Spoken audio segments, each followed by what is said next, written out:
we're going to go through some content that I promised you when you came on board. That's Georgina, I think I can see there. Give us a wave, Georgina. So I like to do webinars through Zoom because I get to see people as well. I hate doing them the type where you don't get to look at people. So I really appreciate it if it helps you to stay alert and get most out of the learning, and also it helps me if I know that people are the message I'm talking about is landing. So in Zoom we kind of have to exaggerate our expressions. So if I can get thumbs up and nods of heads and things like that as we go through, that'd be really useful. It means that I know that I'm hitting the mark. So we're going to go through the content, and then I'm going to offer you an opportunity just to take that forward and increase the learning. The reason the reason I'm doing the webinar, this is my vision here, is to create a ding in the local community economy and family lives. The ding basically means an impact, but Steve Jobs of Apple, his vision was to make a ding in the universe. So that's my homage to him. And the way that I can make an impact in the community and local economies is working with as many people as I can, both as kind of paid clients and then helping people through the videos and the content I create that sometimes I might never even meet. Occasionally I meet someone who says they've been watching my videos for like 18 months and they've really liked them. To which I say, thanks for letting me know. 18 months later, you could have given some appreciation during the way, but it's always nice to know that there's some value in there. And as you can see, going on to values, abundance is my middle value there, that I give for the joy of giving. Hi, Gary. And I want to help as many people as I can. So that's really why I do these webinars. So we've got 3 categories today. We've got saving yourself time, energy, and money. Now, first one is time. So I want to give you an example of somebody that I met, and he was the managing director of a construction firm. They're doing about £6 million in revenue, and this guy was doing 140 hours, 14 hours a week, 7 days a week. It was about 100 hours a week. Strangely enough, he was single. He wasn't in a relationship at that point. Can't think why. And he's an extreme example. And I got him down to 50 hours within 5 weeks. And because he was overworking, there was loads of kind of fat to trim from that. So it's a great example. And I just want to run you through the things that we use to do that. So firstly, we had to create some awareness. So we did a time log. So I gave him a template, which I've got the template. If you want the template, just make a note of it and I can give you the template later. And we did a time log to see what he was actually investing his time on.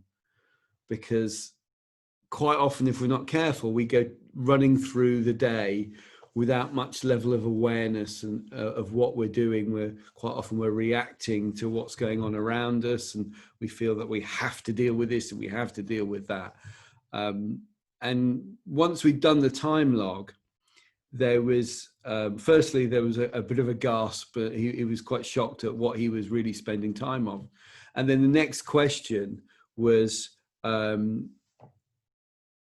how much value is the time that you're spending? So, and I'm going to ask this question to the people on the call. If you are, let's say as the leader of your business, you're worth, give yourself a nominal fee, like 50 or 100 pounds an hour, because without you, the business doesn't proceed. So give yourself that number in your head. And now think about the stuff that you do within your business, within your week. What percentage of things that you are actually doing 10 and 20 pounds an hour? And if you could put in the chat box what you reckon, how much of your stuff that you think you're doing is below that figure of 10, 20 pounds an hour kind of admin rate work. Just pop that in the chat box and we'll see where we're at. Because quite often I get a response. Sometimes people are saying 99% of the stuff I'm doing is £10 an hour work. I'm just running around doing this low value work. So we've got 80% from Martin. They'll start coming through. It's quite an eye-opening thing to realize that really you might be the managing director of your business, but you're behaving like an admin person and you're doing stuff that an admin person does. And then you're becoming the bottleneck in your own business, because for the business to progress, you need to do high value tasks, strategic tasks, looking at planning your business and getting new customers on board and hiring people and making strategic decisions. That's no good if you're doing your filing. If you're doing your filing, if you're doing payroll or stuff on Xero, your accounting software, which somebody else could quite easily do, then you're becoming a bottleneck in your own business. And that's a problem. Luckily, it's a problem that's reasonably easily solved. So we move on to the next point, which is monkey management. Now, monkey management is based on a book. I should have a copy to wave at you, but I haven't got a copy. It's called 1 Minute Manager Meets the Monkey. Now, you may well have all heard of the 1 Minute Manager series of management books. 1 Minute Manager Meets the Monkey is the best time-saving book I think I can recommend. And basically it works like this. So imagine you as the business leader walking down the corridor and you meet one of your team at the water cooler, if that thing does exist. And you say to them, "Hey, Bob, have you got that report that I asked for?" And Bob says to you, "No, I haven't done it because I'm waiting for you to give me an answer on the ZX project." Now, at this point, we have a choice. What most people do is, right, okay, leave that with me and I'll get back to you. Now, if that's the case, who's walked away with the monkey? Me or Bob?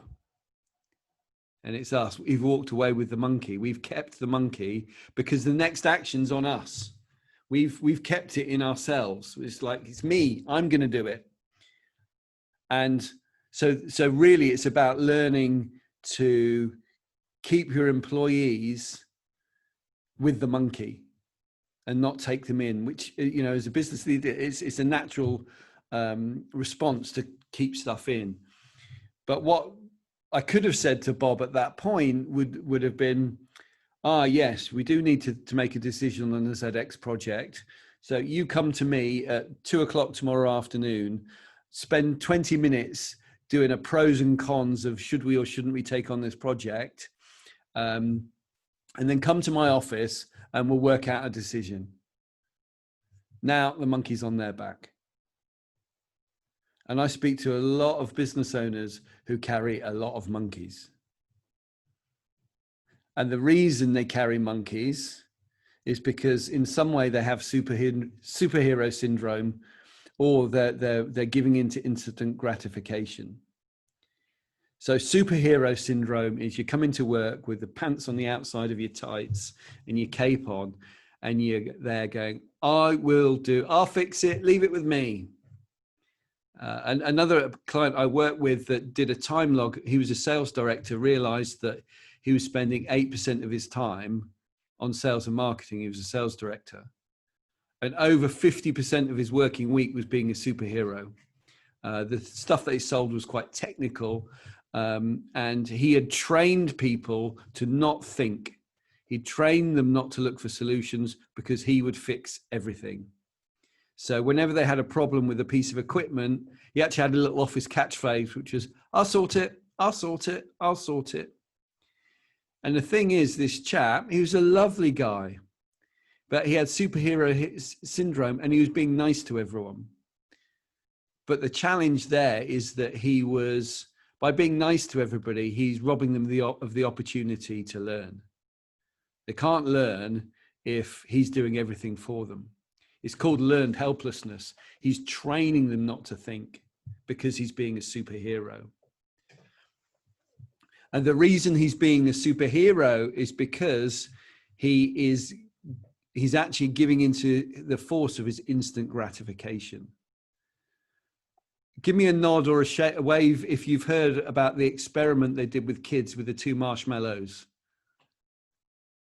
So those of you, they've got a couple of shakes of their head. So what they did is they got kids and they put them in a room, and they said, right, here's a marshmallow on a plate. If I come back in 5 minutes and that marshmallow's still there, you can have a second marshmallow. And basically, most of the kids, when they came back in 5 minutes later, the kid's like, I've got his mouth full, eating the first marshmallow, going, I don't even care.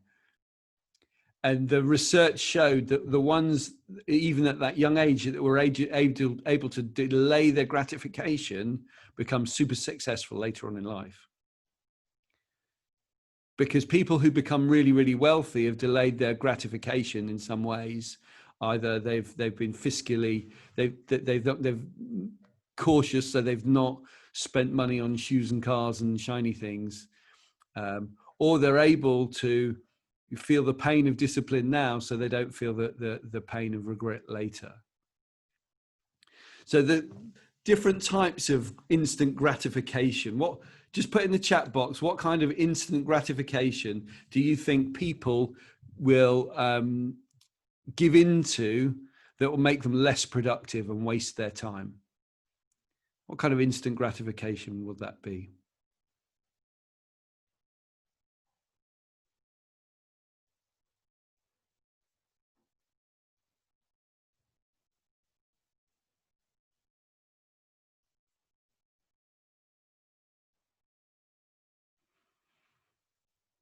Social media. Yeah, absolutely. Answering social media messages, texts for a good shot of dopamine. Yeah, absolutely. So when you go on social media and you look at your phone, you get a dopamine hit. And the problem that kids have is that they get really addicted because they can't handle the dopamine. My son's 9, and he just, like, actually after a while his head you can see his brain starting to fry. And the dopamine is a big hit, and we get addicted to it. And I find it is almost instinctive that if I'm working on something and I hit even the smallest of roadblocks where I don't know what to write next, if I'm writing a marketing email and I get stuck what to write next, I can feel my hand twitching towards my phone. Does anyone get that? When you just give me a wave or a nod if you feel that you're instantly, I don't know what to do next. And it's not even, I'm going to look on my phone and Google the answer. It's just, I want a dopamine hit to make me feel better. And yeah, Dimitri's put food. Yeah, instant gratification. I'm just going to go eat something. Gary, doing things that you'd rather do rather than things that maximize your efficiency. Yeah, it's following your comfort instead of doing what's really, really important. But there's some ways of instant gratification that aren't obvious as well. The instant gratification of being wanted, needed, or liked, or having someone give you the emotion of gratitude. Now, I remember I had in my previous business, I had an office, and I set this all up wrong based on who I am as a person. And my booking team were over there in a big communal office, and I had a solo office over the corridor, and I'm a people person. So by about 10:30, 11 o'clock every day, I'm missing my gratification of human connection. And then I would actually go and annoy my staff. And in my head, I'm thinking, what are you doing with the Sainsbury's job? And how are we getting on with this? And how are we getting on with that? Actually, that was my instant gratification. That I wanted connection. And I knew that not only was I taking my productivity out, but I was also taking them out of the game too for my own pleasure. Some people really like people they'll go and be nice to people, help people, because they want the gratification of gratitude, because it feels really good. But the challenge is those things aren't always putting money in the tills, are they? And quite often they're the low value tasks. So going back to my example of the managing director of the construction firm, once we established what is and what he was, the value to the hour. And for example, one of the things he was doing was he was doing an online course in bookkeeping so that he could do the entire company's bookkeeping, so he wouldn't have to hire a bookkeeper for £10 an hour or £15 an hour. I mean, the course itself was about 30 hours long before he could even do that. And he was a bit disappointed that he wasted his time, because I made him hire a bookkeeper to do that stuff for him. There's no way the managing director of a £6 million company should be doing all the bookkeeping, because so much other stuff. They were at the point they were losing tens of thousands of pounds because they were in the comfort zone, and they weren't looking at the stuff that was really, really important, which was the progress of the jobs that they were undertaking. So once we're in that position and we know the value to the hour, and we've established how we might be keeping hold of control of things through monkey management and superhero syndrome, and we've established that actually we have a tendency to go and do the things that we like, that make us feel good in the moment, not the things that bring our business forward, not the things that put money in the tills. Now we've got to change that. So by changing that, the first thing we do is a default diary. If anyone wants a template for this, please make a note and I can make sure that you get that. Now this is you planning in the same way that when you're at school, how did you know when to go to maths? Because it was in your schedule. Maths was after English every Wednesday. And since that we all had such a, I don't know about you guys, but not brilliant time at school.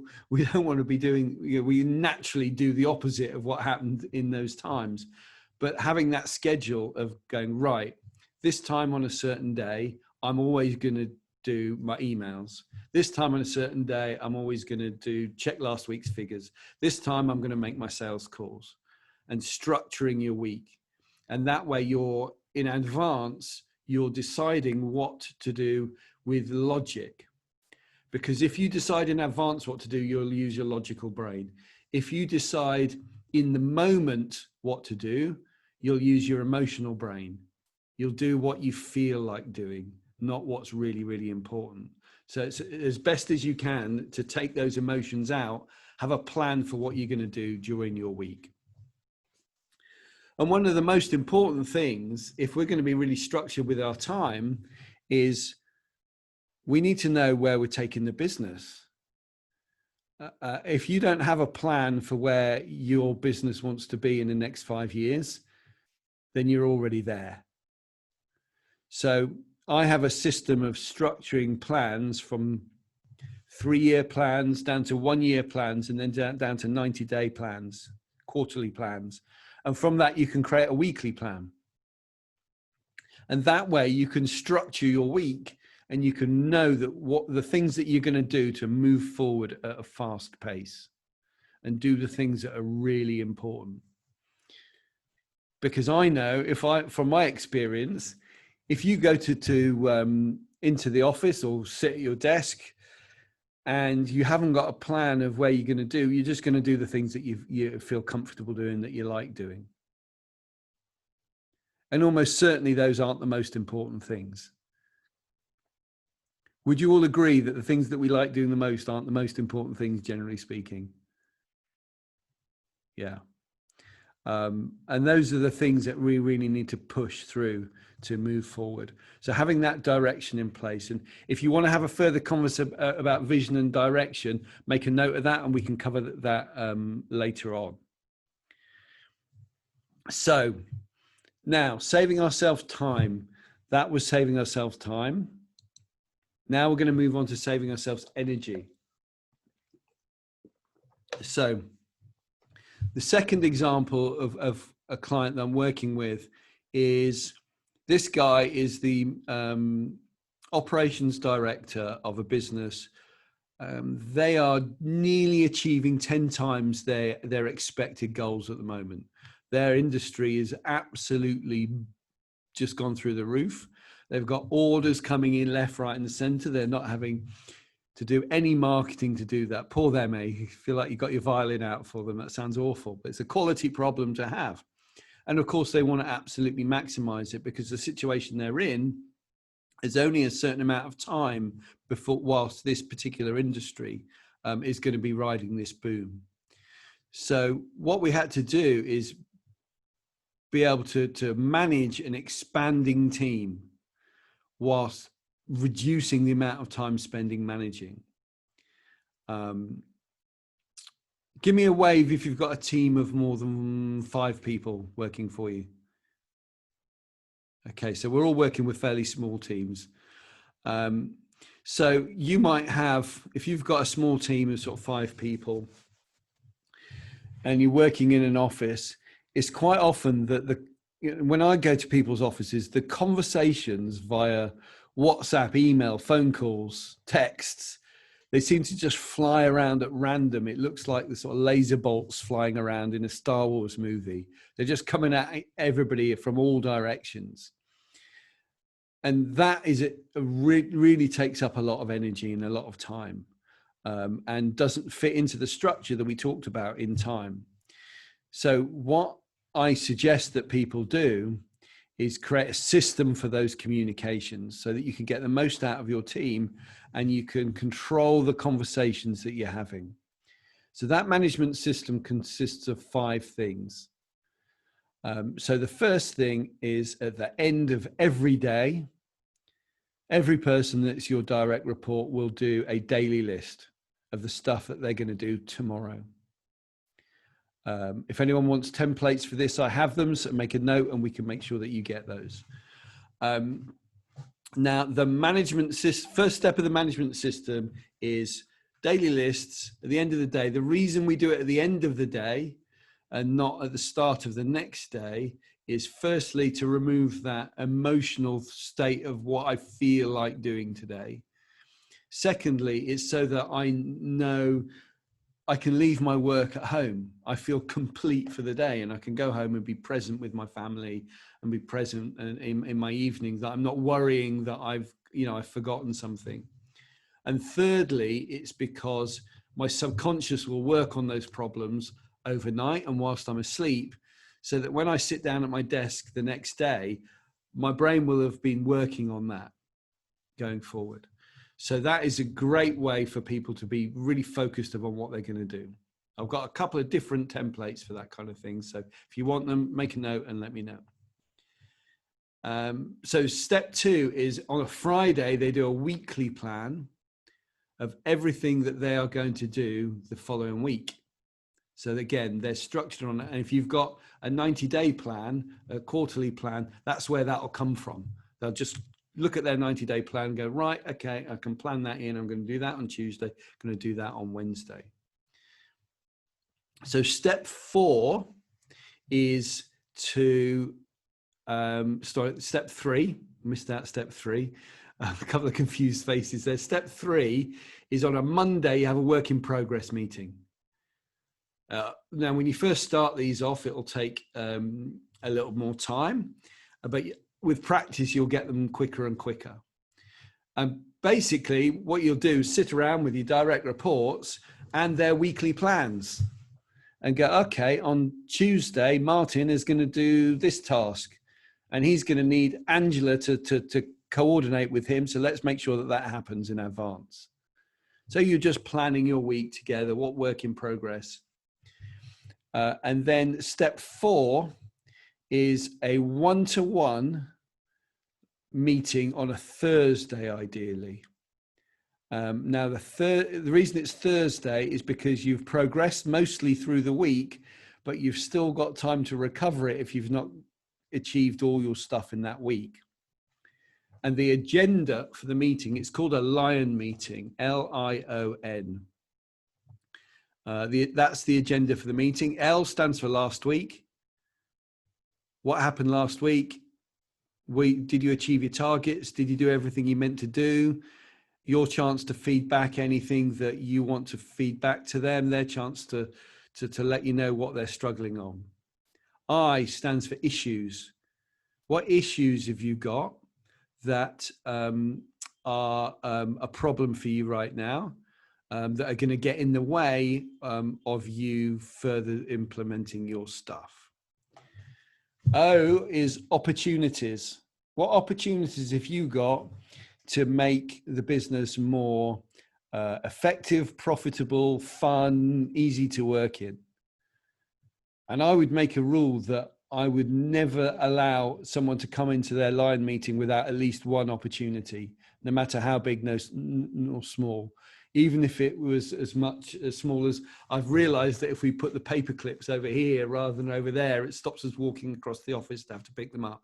Great, that's fine. No matter how big they're small, they must come with an opportunity, which means they must think about the meeting in advance. And if you don't hold them accountable to think about the meeting in advance, and prepare for the meeting, then the monkey's on your back, and the monkey should be on their back. They should be prepared for their Lion meeting every week. N stands for next week. What's coming up next week? What might you have a challenge with? Who do you need? You know, what help and support do you need to make sure that next week is a super productive, cool week? And step 5 on that, which also ties in with the operation system, is measurement. Finding things to measure them on. Because if you don't measure the performance of your team, you'll be based on feelings as to whether or not they're doing it. Have we got people here that like sport? Hands up if you're into sport in some way. Give me a hands up or a wave if you really like playing sport, but you would still enjoy it just as much if you didn't keep score. Just one. That's the thing. You see, human beings like to keep score. No one will go, you wouldn't pack football stadiums full of 40,000 people for a kickabout that was for fun if you weren't keeping score. And you will get the best out of your team if you keep score with them. So setting out clear targets for them to hit, whether it's number of sales calls or efficiency ratings or, you know, time to get back to customers, average recall time, any of those things, it's really important to set them out clear goals. And if you don't, then you'll just be based that when you come to your Lion meeting, it'll be based on feelings of whether or not they feel like they've done a good work, and they might fill you full of complete BS. And if you can't measure it, then you'll buy it. You go, okay, well, I've been working really hard, boss. Really hard I've been working. Oh, great, well done. So the next thing that we did with this guy is to create the accountability chart. And if you look to the right hand of the screen there, you'll see my delightful handwriting. That is a expertly crafted accountability chart. Looks like Leonardo da Vinci did it. And it's about breaking down the business into its component parts. It's about looking at the business and taking it all to pieces so that you can get each bit working by itself so that you don't have to. And I'm going to run quickly through those. And if anyone wants like a version of this, or even like a screenshot or anything like that to take away, just make a note of it and we can make sure that you get that. So finance and admin is the bottom right-hand box. So it's for the examples we've got there. We've got accounts payable, we've got accounts receivable. We've got office management. So that's ordering the toner and making sure the mobile phone contracts are up to date and at the best price, and making sure we're paying for our electric and all that kind of stuff, and that we're on the best deal, and that the bins are being taken out and all that kind of stuff. We've got payroll, we've got HR admin, recruitment, compliance, and that at the bottom that says creating management accounts and KPIs. I think this is an electrical contractor that we did this with. So we've got in operations, we've got job and man planning in operations. We've got procurement of stock and the management of stock. We've got job compliance and quality management. S&M, sales and marketing. We're estimating, lead generation, brand management and sales. And you can see account management kind of sits between sales and marketing and operations, because quite often the person that makes a sale continues that relationship with the client to make sure that they're happy and they know how their job is proceeding and stuff. So those are the three main operating level things. And then above that, you've got integrator. And above that, you've got visionary. The important part of this is that we're not going on roles, we're going on, we're not going on people, we're going on roles. But the integrator would be more of a managing director thing, and the visionary would be more of a CEO thing. But that doesn't necessarily mean that those people do that. The reason we have an accountability chart is because businesses evolve around people, not roles. So you've got somebody in the office, you've got Janet in the office, and she does a bit of the accounts payable, and she does a bit of the accounts management, and she does this and she does that. And when she leaves or goes on holiday, nobody really knows what she does. And that's a problem if you want to scale a business. So once we have created this, then we can create an operations system, which is, again, another 5-step process. And it's about creating the operation system is based on the word has completely gone out of my head. Positional contract. There we go. A positional contract for each of these areas. So first thing that's important in the positional contract is to have the role defined. What's the activity that person who is taking on this area of responsibility? Secondly, what is the goal? What's the outcome that you want from that? So for accounts payable, you would say, make sure that we are paying all our invoices on time, and not before time, not after time. The outcome that you want from that is to maintain really good relationships with our suppliers so that we can rely on them to move forward. Step 3 is our friend again, KPIs. How are you going to measure how that works? Step 4 is the standards by which you expect that to be done. For example, for accounts receivable, that's when you're getting the money from the clients. It's important to get paid on time. If you didn't set out the standard for communication, you might have somebody who would be like a pit bull, upsetting all your clients, going, give us the money, because they've got a KPI of being paid on time, and they're rude to your customers, and that's no good. But you need to set that out. The same, you might have somebody who's too nice, and they're letting people off the hook. They go, oh yeah, we'll sort it out next week or something. And they go, oh, okay. So in the standards for that, you would say firm, friendly, and fair. And the last part is the operation system for that, or the process, which could be a flow chart, which could be a swim lanes chart. We're not going to have time to go into those today. So if you want some more information about how those work, just make a note and we'll make sure that gets covered off for you afterwards. But that really is the distinction that I want to make at that point for step 5 is a process is a way of doing something. It might be a 10-point checklist. It might be a flow chart. A system is a way of making sure that the process is followed. There's a real distinction there. And I've sat in boardrooms of people that they think they're really process driven because they've done ISO 9000 and they've been forced to write tons and tons of process documents, but nobody's following any of them, which is really frustrating. So a system can be as simple as setting a Siri reminder for 5 o'clock every Friday to make sure that process B has been covered. Now it's a system because I'm going to get reminded. Yeah, if the process is to have all the figures done for the week by Thursday, people that work with me now quite often during a coaching session, if they say they're going to do something by a certain time, I'll just go, hey Siri, remind me at 6 o'clock to make sure Angela's done the thing she said she was going to do.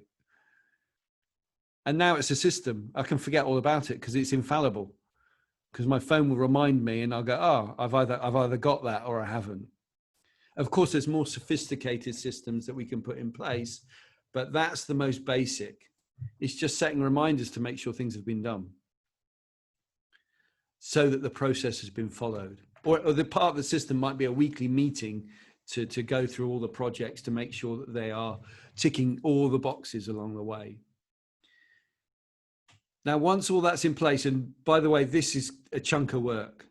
To put this through a business, a decent sized business, probably to get it all done and really working is probably a year's work.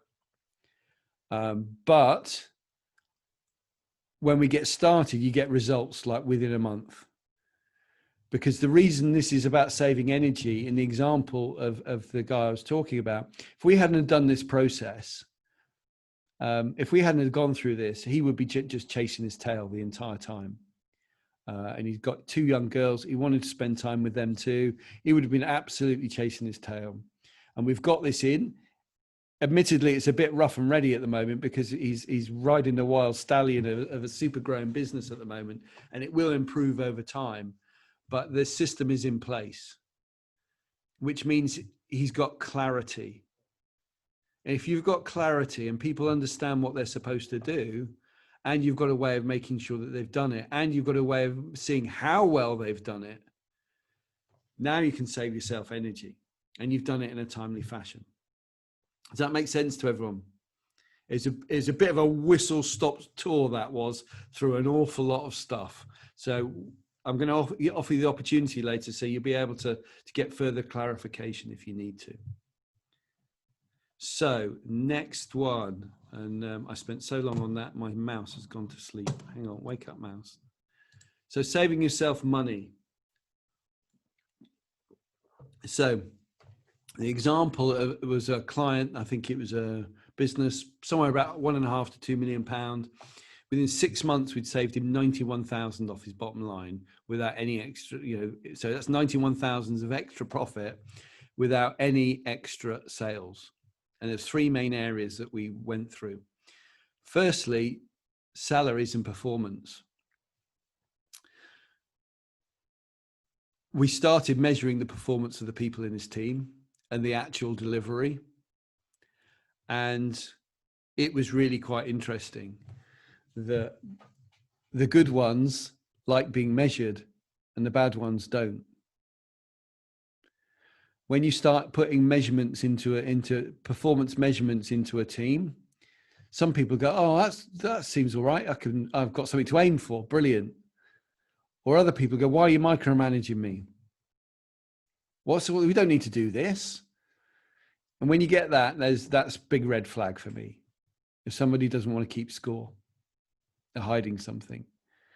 And in this example, when I first met this director of this business, I'd spoken to the owner of the business about the work that we were going to do together. And I sat down with him and I said, hey, I just so that I know what you've spoken to about how I spoke to the MD last week about what we're going to do. Has he filled you in on anything? What do you know about the work that we're going to do? And he said, he hasn't told me anything, but what I do know is that we don't want it. Which is arms folded, shoulders up, defensive pose. And this guy was the sales director. And we put in some KPIs and measurements in place. And you'll never guess what, people. He was not delivering. And we saved money. He was being paid £4,000 a month and delivering sales of less than £500 a month. But because the other 2 directors were also throwing stuff in the pot, it was all going in the pot and business was good. It was all right. We weren't really measuring where it came from. So measuring the performance of the people is so critical. There are so many businesses out there that are fat. They have got so much fat to trim. And you know, the recent coronavirus thing, I think, has made that really apparent. One of my largest clients is a £100 million construction firm. And I spoke to one of the directors the other day, and I asked him the question, said, you know, you've got people furloughed.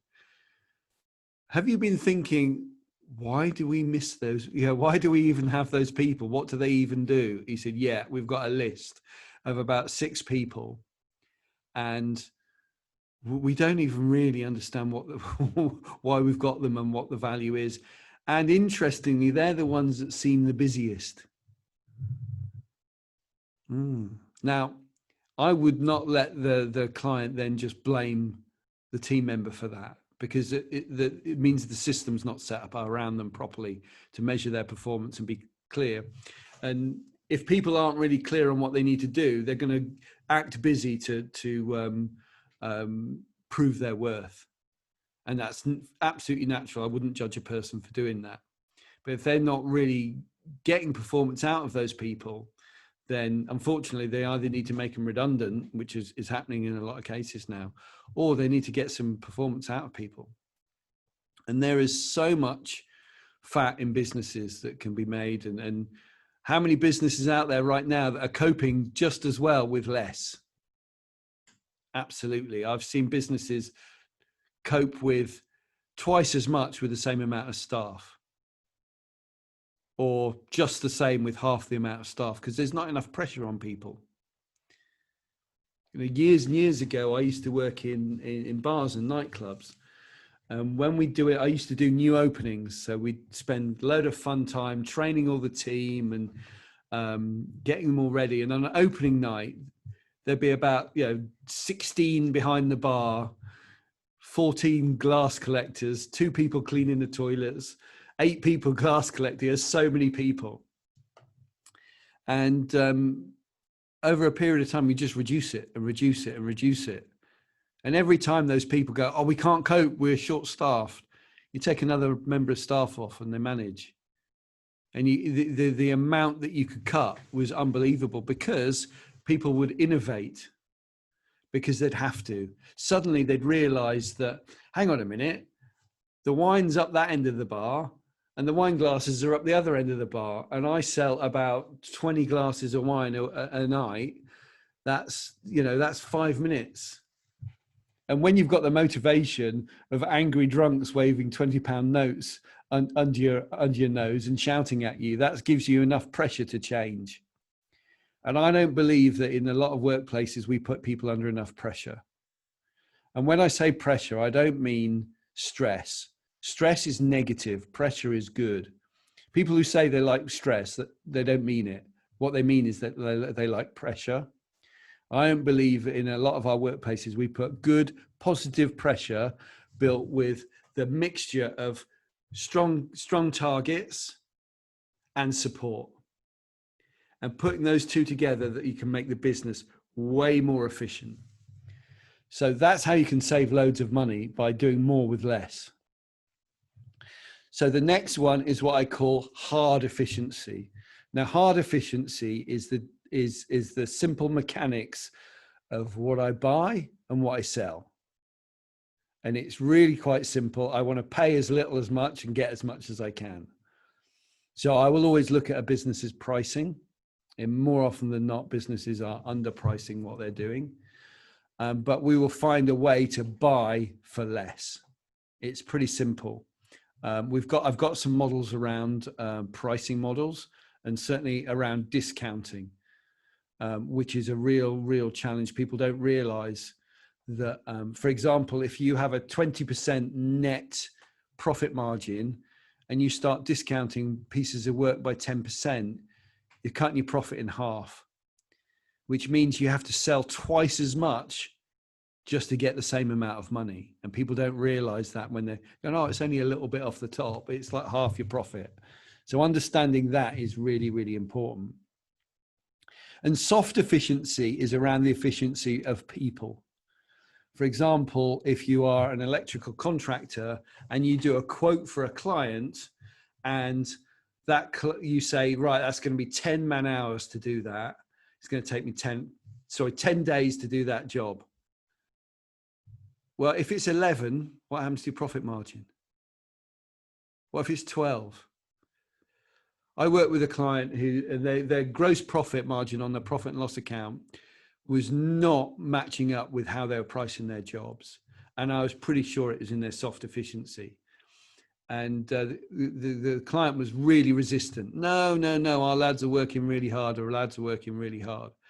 It turns out that, so eventually I got him to pull out some timesheets and marry those up against the estimates.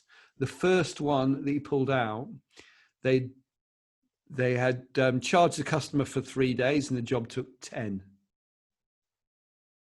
days, like over 3 times. So, and because of even with the quite a large markup on labor, they actually paid to do that job. They made a loss at cost to do that job. The next one he pulled out was a smaller job, which was something like 6 or 8 hours. They'd spent 24 hours on it.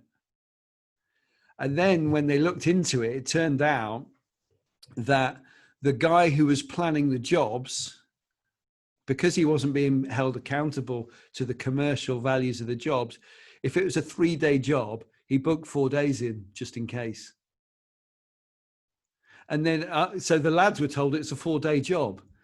And what happens? Nature expands to fit the vacuum. They go, oh, it's a 4-day job. This will take me 4 days. And then it took them 4.5. And they were systematically set up to lose money. So I know whenever I start working with a business, I know that we can get more efficiency out of people, both on the cost of sales side and on the support team side. I know that we can probably buy better and sell better. And I know that we can make sure that we don't over deliver. Architects, designers, web designers, that kind of business are notorious for kind of quoting a price, and because they're artists and they want it to all be, and perfectionists, they take too long to finish the job, and they don't know why they have not made as much money as they had planned. So that soft efficiency, especially when you're selling time, is super, super important. So that's the end of the money section. So I've got 2 slides left. The last slide is I want to show you the glue that holds all this whole stuff together. And then after that, I'm going to stay on the call. If anyone's got any questions, immediate questions, I'm happy to stay on the call. I am going to the beach this afternoon, but I can wait a little bit and answer any immediate questions that you've got. But what I want to offer everybody on the call is what I call a signpost call. That graph there is the law of diminished intentions. Now, I said to you at the start of the call that I really want to make an impact. And I've done these webinars before, and I know that people have really enjoyed them, and they've said, oh, that's brilliant, I'm definitely going to implement that. And they don't. And the law of diminished intentions says that the longer I go away from a decision or a learning without taking action, the less likely it is to happen. So that's why I want to support you guys with that. So I'm just putting in the chat box a link to book a 15-minute signpost call with you, so that you can book that into your diary. Any of the things that the templates that you've wanted, or the things that you want further clarification on, we can do that in that call. And that's really about me signposting what your next step is. And you'll know that by booking that call, now you've taken some action towards implementing the stuff that you've learned on this webinar. And on that call, I'm going to find out what it is that you think is the most important for you to do based on what you learned in the webinar.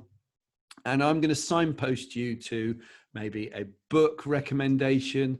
Might signpost you to a YouTube video or a software or something like that. Or it might make sense for us to discuss how we could work together to get you to the result that you're looking for.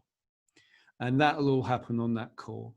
So I'm actually, click on the link now, because take some action now and get it done. I'll pause for just a minute so that you don't fall foul of the law of diminished intentions. So click on the link and get that booked in now if you'd like to.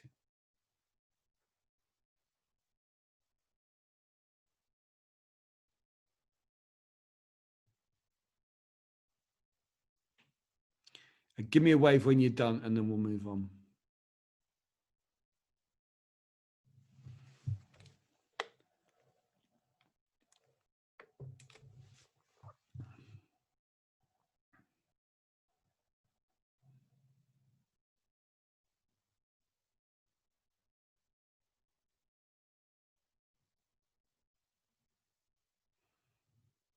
Okay. Are we about done on those? We can move on.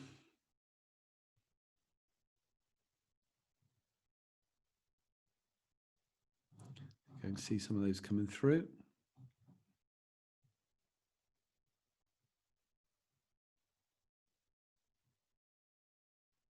Great. Well, if there's a couple of steps that if you haven't quite found a time, I'm going to move on. You can always just go back to that then. So the glue that holds this whole thing together is you. All those systems, process, ideas, they're all going to be based around you.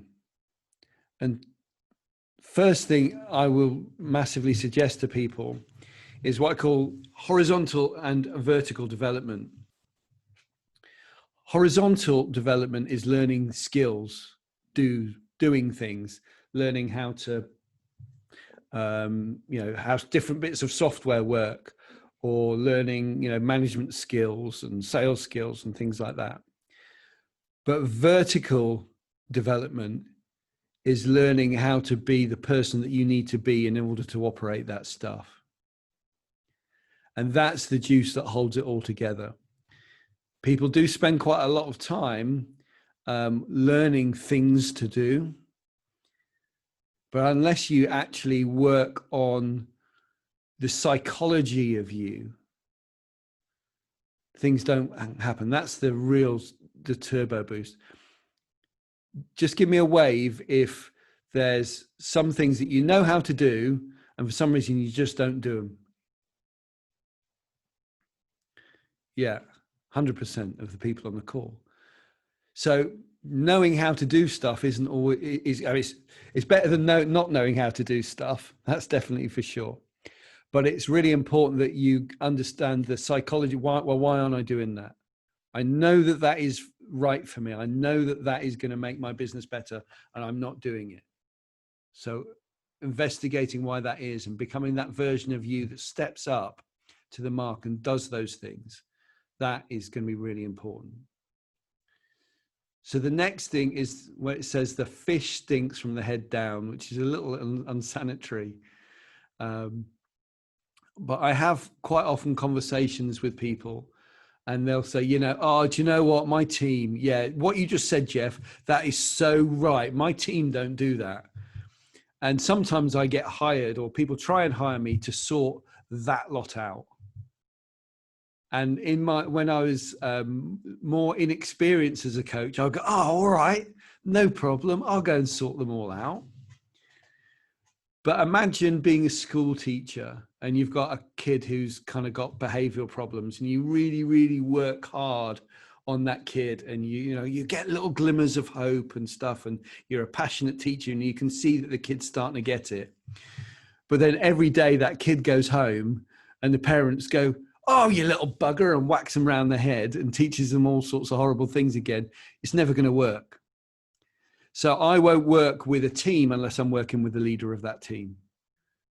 Because like the parent example, it comes from somewhere. So it's really important to take the next step, which is extreme ownership. If it is to be, it's up to me. I won't allow my clients to get away with blame and excuses. The only way that it works is if we are in ownership. And I'm going to leave you with the last thing here is how to tell that you're in ownership or how to tell that you're in blame or excuses. Is if what you're saying is the reason why something has or hasn't happened, if the reason that you give is external, it's because of these people, it's because of the economy, it's because of Brexit, it's because of COVID, then you're in excuses, denial, or blame.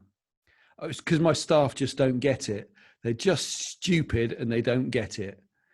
Well, that's probably not the case. Extreme ownership goes, okay, well, if your staff are stupid, which idiot hired them? How clear have you been about what is expected of them? Because I know from working in businesses, the instructions that we give our employees, unless we really think about it, is really woolly sometimes. We give them woolly instructions and then get frustrated that they don't do it. So my last point to you today is take extreme ownership of your business, your situation, your time. If you find yourself saying, I can't go home and spend time with my kids because of insert external excuse or blame, then you will always be in that place because you'll be trying to sort out the external problem. And that external problem you may well sort out, but it will be replaced by another almost identical external problem. Until you deal with, if it's a time thing, until you deal with your own personal efficiency or your instant gratification that you can't resist, chatting to customers for hours on end when it's just not, or team members, because you just like talking to people. That's not putting money in the tills. So that concludes the content that I wanted to cover today.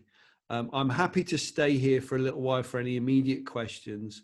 Has everybody managed to book in a signpost call? Great. So I'll be able to see those in my diary. So really happy to take those calls. But if there's anything that you want to ask immediately, do it. If not, I will catch up with you on your signpost call. I will call you at the time that you have booked, and I will be able to signpost you to the next stage of your learning. And you can be pleased that you'll know that you've already taken one step forward. And I will recommend that you now spend the next 15 minutes or 20 minutes looking through your notes, because I could see you're all making notes, deciding what is going to apply and what you're going to do. And if you want to take it to the next level and then commit to that, make that phone call, send that message, that is that first step. The first step is the most important. Right, I'm going to stop talking now. Thanks, Jeff. Not for stopping talking, but thanks for that. It was a good, great presentation. Glad you enjoyed it, Martin. Thank you. What business are you in, Martin? I've got a wealth management business. Oh, great. Okay. 3 employees. Perfect. And it's all my fault, everything. Yes, it is. and that sounds critical at first, but that'll set you free. That'll set you free because now you can change it. If it's because of Brexit, you can't change Brexit, so you're screwed. Yeah. Excellent. Good realization. So if no one's got any questions, I will see you all on your signpost calls, and I will head off to the beach. Thanks, Jeff. Thanks, everyone. Thanks for coming on. Thank you, Jeff. See you. Cheers. Bye. Bye.